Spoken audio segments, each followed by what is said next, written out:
I think it's such an important time in a person's life as their childhood. And if they stumble in some way that they can be helped early in life, it's such a gift to be able to get that help and to be able to understand that they're not alone in the need of getting that help.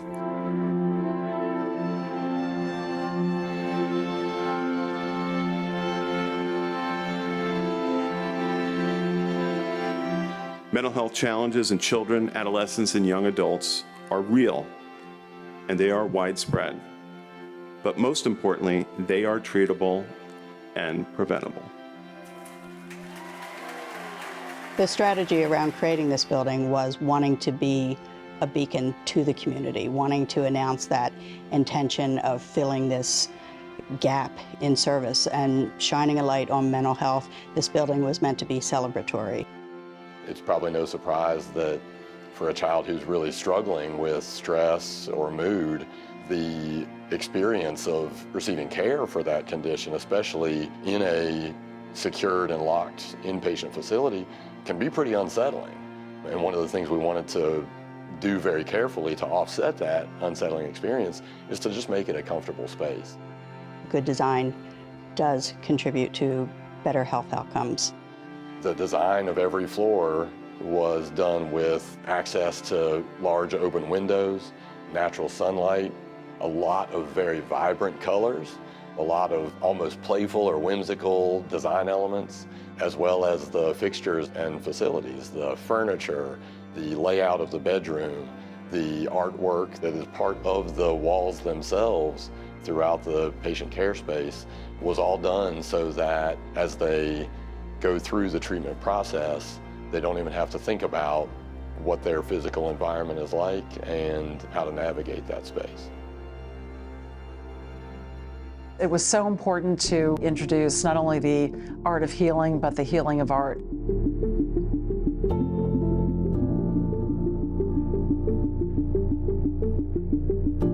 The ability for our patients to be able to express themselves, whether it's through painting or drawing, or singing, or rapping, or playing a musical instrument. It is so important to their healing and to their therapy and to be able to work with their therapists, to be able to have an outlet to express what their feelings are, what their emotions are, and it really is part of the healing journey.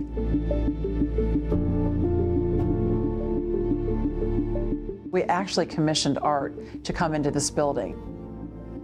The art was a big part of communicating that set of expectations of wonder, delight, hopefulness, and joy.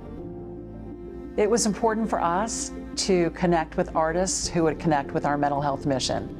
And we told them what was going to be happening inside this building, the special care that we were going to be delivering, and the struggles that our children were going to be facing. And we asked them to use that as inspiration for their artwork.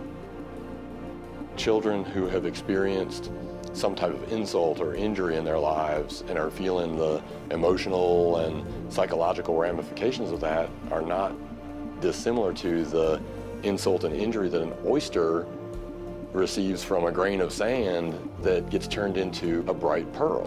When children come into our facility, we want them to know that they too can be that bright pearl.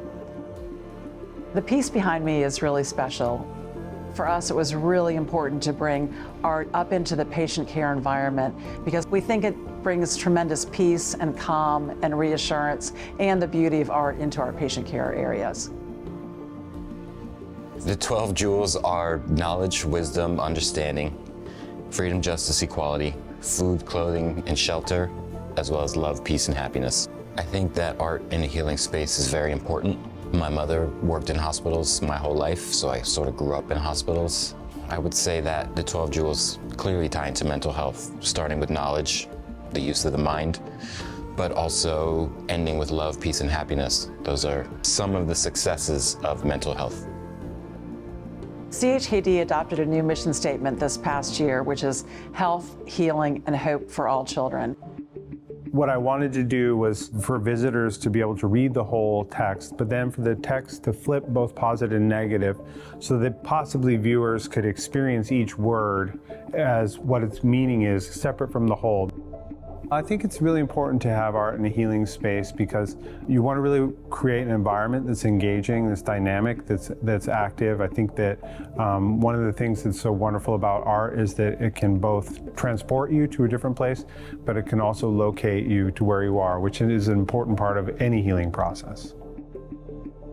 As an adolescent, I had my own mental health issues and was no stranger to a mental health hospital. You know, it meant a great deal to me to be able to make this piece for this audience and to try to make something that would be inspiring and very positive and help to create an environment that destigmatizes mental health. We are all individuals, we all have our own stories. Some of these stories have difficult moments, and yet we all have something of value that we bring out into the world. This past spring, students from the Governor's School were asked to interpret their experience, either personal or through their friends or family, with mental health through their artwork. We were so moved by this that we commissioned one of the young students, and we have 2 pieces of her art. They're beautiful, they're inspirational. So I didn't want it to be a specific thing, like a person or a drawing of an object. They're very joyful colors, you know? They're not dark or unsaturated. I really hope that people see in my art things in a new way, that they look at things closer, that they look at things unconventionally.